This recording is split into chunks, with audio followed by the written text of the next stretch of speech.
Hello, and welcome to this Anatomy Physiology Bio 201 video lecture on bone tissue. I'm Mr. Kennedy, and I'll be your guide as we briefly explore this topic together. We'll begin today by examining the skeletal system through its major functions. The 6 major functions of the skeletal system include providing support for the body, protecting the internal organs such as the brain and heart, assisting body movements in conjunction with muscles, storing releasing salts of calcium and phosphorus, participating in blood cell production, and storing triglycerides in adipose cells of the yellow marrow. Structure of bone. A long bone consists of several parts: a diaphyse, which is the bone shaft, 2 epiphyses, which are at the ends of the bone at the joints, 2 metaphyses, which are the regions between the diaphyse and epiphyse, articular cartilage, which covers both epiphyses, a periosteum, which is a connective tissue covering that surrounds the diaphyse, a medullary cavity, which is a hollow space within the diaphyse, and an endosteum, which is a thin membrane lining the medullary cavity. Each of the aforementioned structures is labeled in this diagram. Take a moment to familiarize yourself with each item in this diagram. The histology of bone. Bone contains 4 types of cells: osteoprogenitor cells, osteoblasts, osteocytes, and osteoclasts.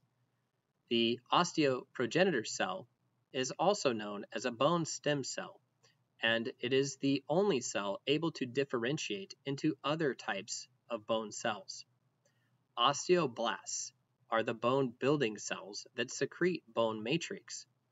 Osteocytes are mature bone cells, and osteoclasts are the cells that remodel bones and cause them to release calcium. This is an illustration of each of the aforementioned cell types. Compact and spongy bone. Compact bone is good at providing protection and support. Compact bone can be seen in the diagram at the right in the shaft of the bone. Spongy bone is lightweight and provides tissue support and can be seen in the diagram to the right, the head of the bone. Blood supply and nerve supply of bone. Periosteal arteries, accompanied by nerves, enter the diaphyse through the Volkmann's canals. They are accompanied by periosteal veins. A nutrient artery can enter the center of the diaphyse through a nutrient foramen. Nutrient veins exit via the same canal. The metaphyses and epiphyses also have their own arteries and veins. This graphic illustrates the blood supply for a bone. Take a moment to familiarize yourself with each labeled structure. Ossification. Ossification, also known as osteogenesis, is the process of bone formation. Bones form in 4 situations: during embryological and fetal development, when bones grow before adulthood, when bones remodel, and when fractures heal. Ossification takes place in 2 forms: intramembranous and endochondral. Intramembranous ossification occurs in flat bones when a connective tissue membrane is replaced by bone. That process is illustrated here.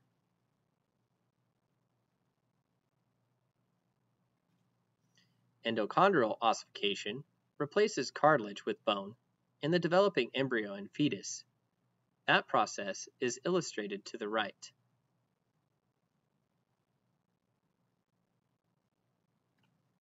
Endochondral ossification also occurs in epiphyseal plates of the long bones as they grow in length. That growth is illustrated in the diagram to the right.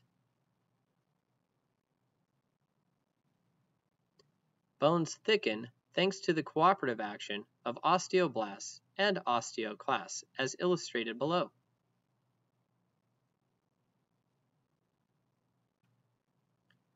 Bone's role in calcium homeostasis. Bones store 99% of the body's calcium.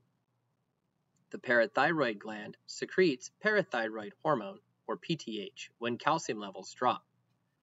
Osteoclasts are stimulated to increase bone resorption, and calcium is released. PTH also stimulates the production of calcitrol by the kidneys to increase calcium absorption in the intestines. Calcium homeostasis is maintained through a negative feedback system, as illustrated here.